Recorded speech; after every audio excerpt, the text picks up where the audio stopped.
Okay, so this is my daily tech in 2022 so far. So basically all the tech that I use on a consistent daily basis, stuff that I rely on all the time, and also stuff that I use to get stuff done. So let's go ahead and talk about it. So first I want to talk about my main work machines. I have 3 of them technically. My main PC that I keep at home, and I have my personal laptop that I use when I want to travel or just be portable around the house. And I also have my main work laptop, but this one was provided to me by my company. So I'm actually not going to go ahead and talk about this one. So let's go ahead and get rid of it.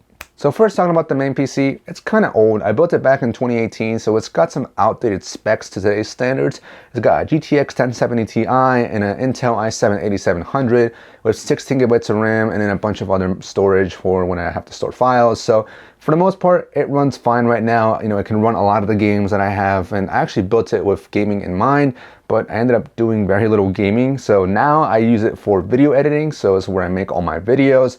It's been pretty okay. There's some times where I get some choppiness and some lag, especially when I was using DaVinci Resolve back then, but now I'm on Premiere Pro. So it seems to run a little bit smoother. And for speed, you know, it also depends on the SSDs. I got an M.2 in there. I also have like a regular SSD, I forget what they're called, a SATA one, but basically it's been a pretty good PC. I definitely think in the future at some point I might need to upgrade. I've also been considering a Mac Studio. Don't know why, but I hear they're pretty good for video editing, so I was considering that. But for now, this has gotten me through a lot, and I think it can still continue to get me through at least a couple more years. As far as the accessories that I use with the computer, I use a 27-inch LG GLA50B 1440p 140 Hz monitor. Gets me through everything, whether it be gaming or watching videos or video editing. I think it's a pretty good monitor for all of those tasks. I have a second monitor hooked up as well, but this one, I forget the name of it. I'll pop it up on the screen, but it's a very simple monitor. It's just a 1080p 75 Hz monitor, and this is the first monitor I actually got. So I ended up pairing them, both of them up, and use them together, and so far it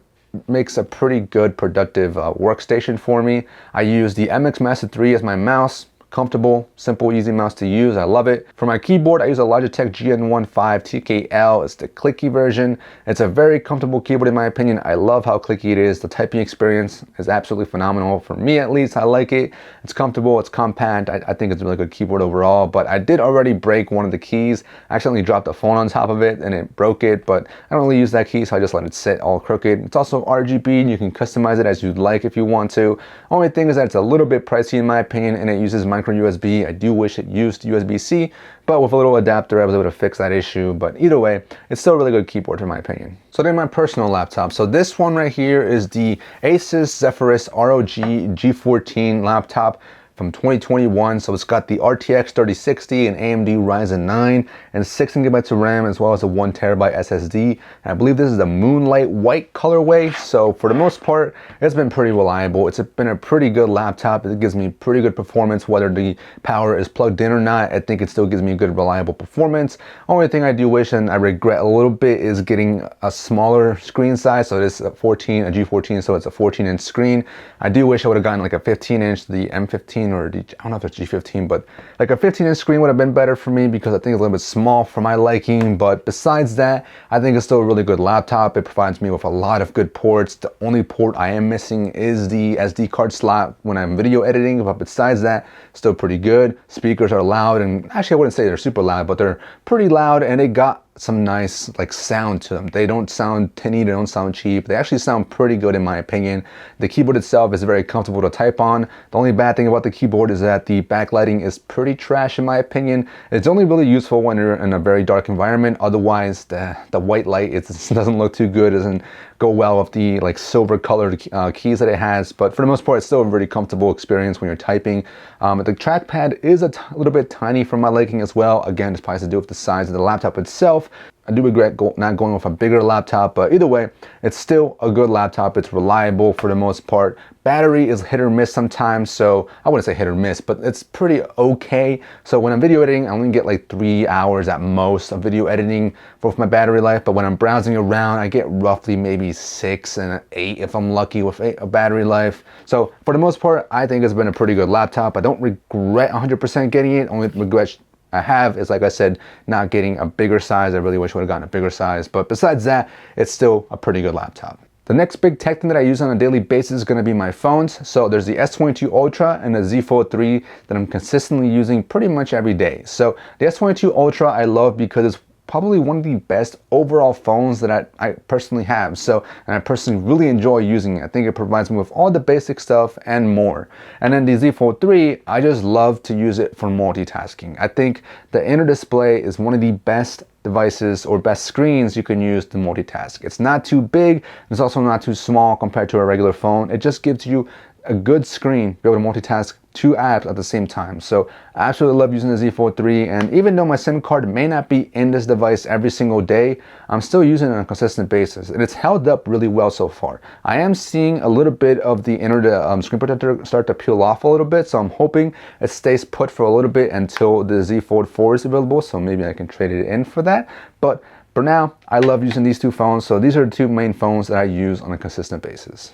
The next device I absolutely love using on a consistent basis is my Tab S8 Ultra. So I've had the opportunity of using the Tab S8, Tab S8 Plus, and the Tab S8 Ultra, and of all those 3 tablets, I'm always coming back to the Tab S8 Ultra. I absolutely love it. I think it's one of the best displays out there for watching content. So the AMOLED display is absolutely fantastic. The performance of the tablet itself is pretty good, but since I'm only really watching content, I'm really not always pushing the tablet to its limits. So for me, watching content is the main thing, and that's all I care about. And I love it. It's absolutely amazing. Everything looks really good on this display, sharp, crisp, bright. The AMOLED display is really good, so to me, it's fantastic. The speaker itself is also really good as well, so for the listening experience, you're going to get a good speaker system as well. So you also get the S Pen, so if you want to take notes, not only do you get the S Pen to take notes, but you also get a massive display. So I only would recommend this to people who are going to be in like one place. If you're going to be traveling around, this might be the best display for it, because it could be a little bit inconvenient to have to carry this around in a backpack because of how big it is. So if you have a laptop and a tablet,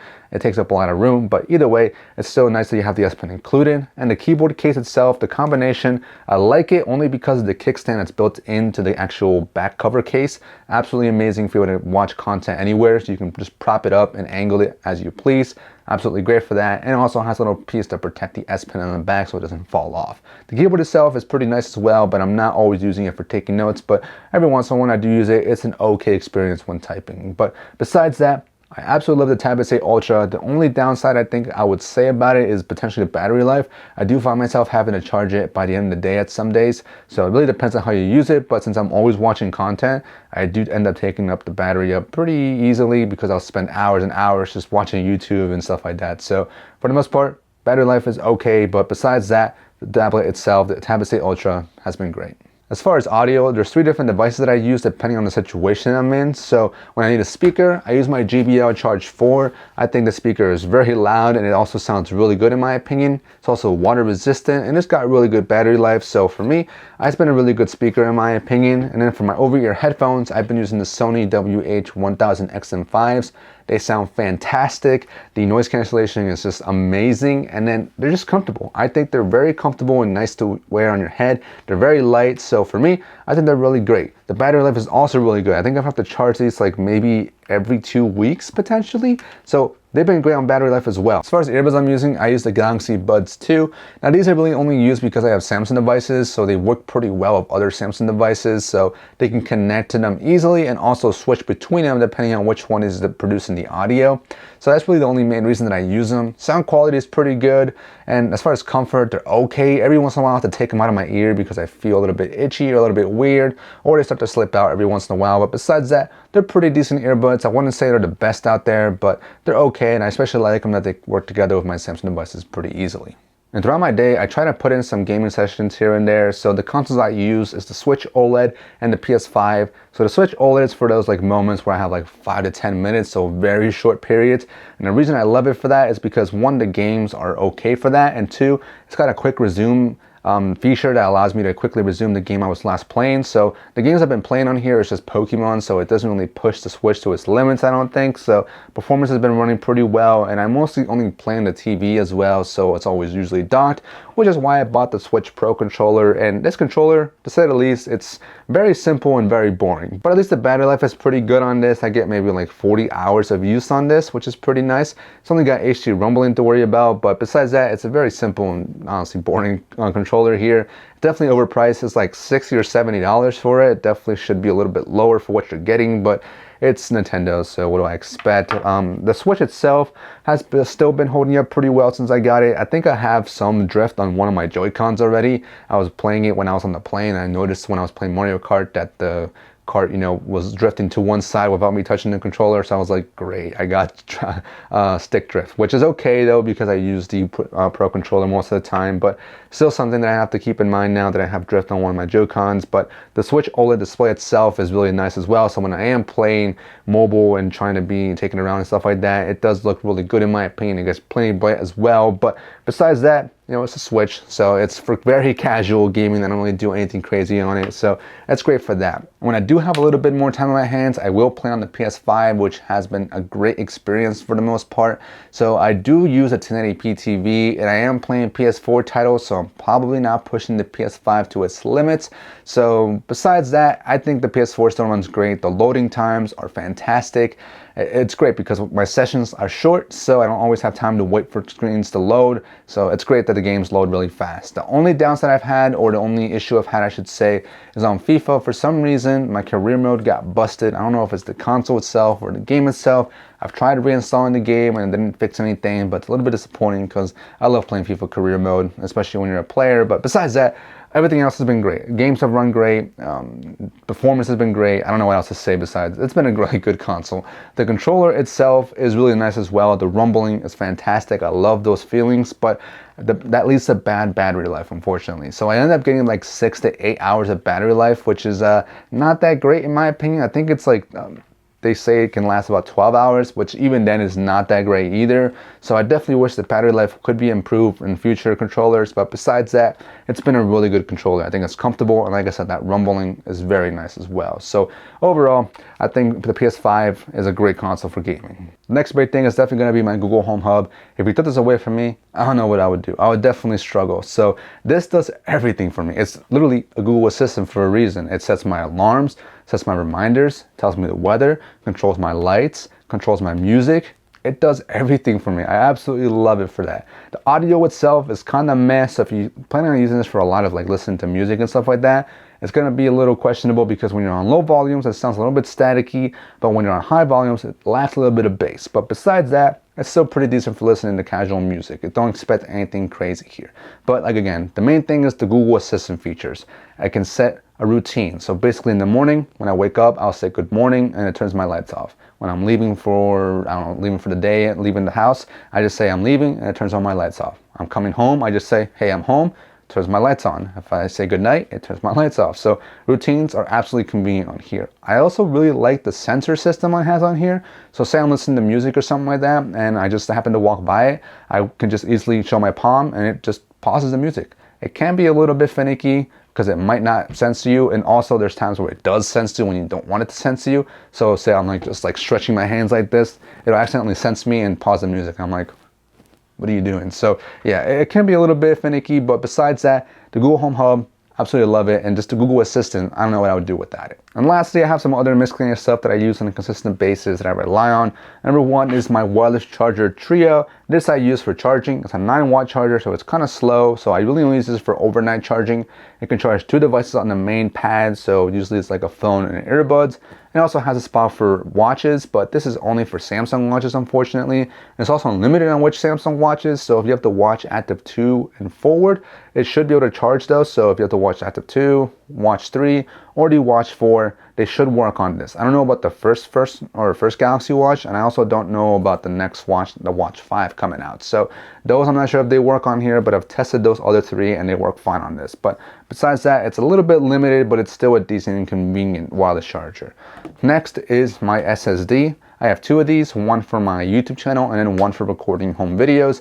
It's been great. They're fast and reliable, so I store all my files on here, and I also video edit on here. So I'll keep my projects on here so that whenever I'm working on my computer or my laptop, I can easily just work on whichever one I want to. So honestly, that's pretty much it though as far as my everyday tech.